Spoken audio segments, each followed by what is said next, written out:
Kemampuan neuron olfaktorius berespon terhadap molekul bau yang kadarnya rendah itu ternyata disebabkan karena satu protein reseptor bau itu bisa terkoneksi dengan G-protein hingga 50 unit. Jadi satu protein reseptor bau itu bisa terkoneksi dengan 50 unit G-protein.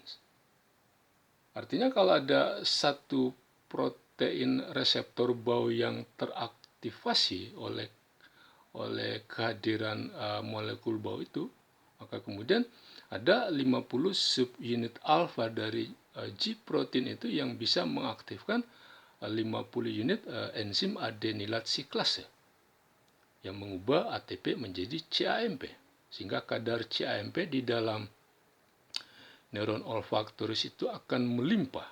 Nah, jumlah CAMP yang melimpah itu akan menyebabkan terbukanya channel ion Ca2+ dan Na+ yang jumlahnya juga banyak, sehingga terjadi aliran ion Ca2+ dan Na+ ke dalam neuron olfaktorius dalam jumlah yang juga melimpah. Oleh karena itu, molekul bau yang kadarnya rendah itu bisa menyebabkan neuron olfaktorius mengalami depolarisasi, membentuk potensial aksi. Karena jumlah unit G-protein yang terkoneksi dengan satu molekul protein reseptor bau itu bisa mencapai 50 unit.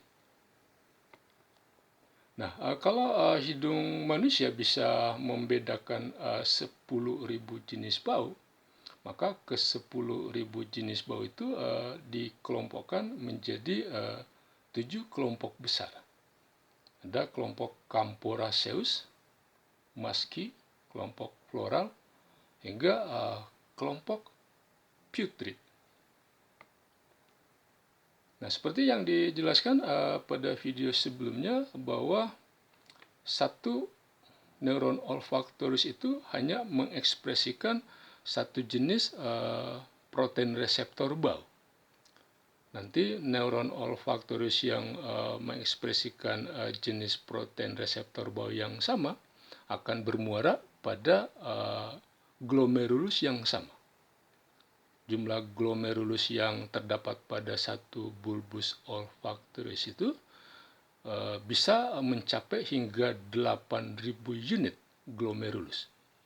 Jadi kalau ada sepasang bulbus, maka ada 16.000 unit glomerulus yang bisa ditemukan di kedua bulbus tadi. Nah, neuron sekunder, Taftid cell dan mitral cell akan bersinambung dengan ujung akson dari neuron olfaktorius yang ada di glomerulus ini. Nanti kemudian impuls yang ada di sini akan dikirimkan, akan dihantarkan oleh akson mitral cell dan Taftid cell menuju ke korteks cerebral, termasuk ke sistem limbik. Jadi kalau mau digambarkan lebih detail, maka akson-akson yang terdapat pada sistem pada bulbus olfaktorius ini akan membentuk tractus olfaktorius, kemudian menuju ke struktur-struktur yang ada di bagian ini.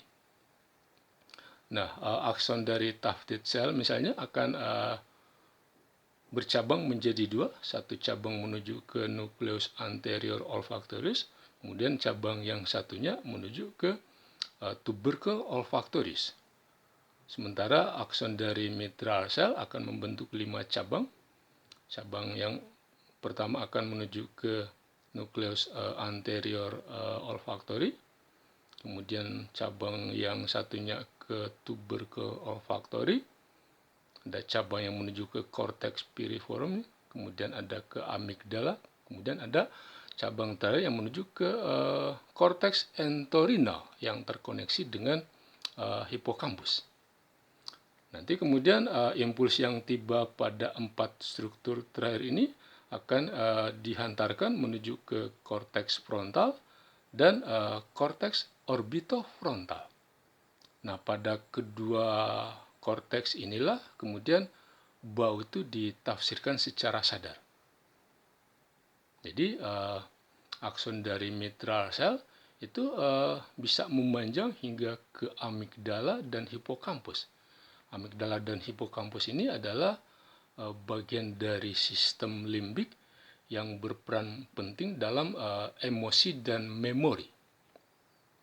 Nah, hal inilah yang kemudian bisa menjelaskan mengapa peristiwa tertentu yang terjadi sebelumnya di masa lampau, yang kebetulan disertai dengan hadirnya bau tertentu pada saat peristiwa tersebut sedang berlangsung, itu dapat teringat kembali, dapat terkenang kembali ketika bau tersebut terdeteksi kembali oleh indera penciuman. Misalnya bagaimana bau parfum seseorang ketika dia memutuskan berpisah dengan Anda, itu dapat membuat Anda terkenang kembali dengan saat-saat kritis tersebut ketika bau parfum ini terdeteksi kembali oleh indera penciuman Anda.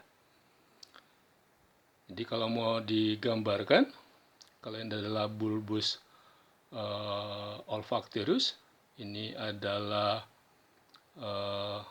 taftid cell, maka taftid cell aksonnya akan bercabang dua, satu menuju ke nukleus olfactory anterior, kemudian bersinambung ke daerah kontralateral di bagian ini.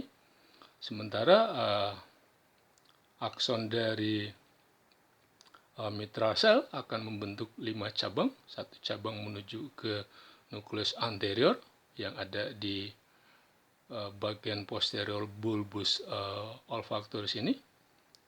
Cabang kedua akan menuju ke tubercle olfactorius, cabang ketiga ke cortex piriformis, cabang keempat ke amigdala, dan cabang yang terakhir akan menuju ke cortex entorhinal yang terkoneksi dengan hipokampus.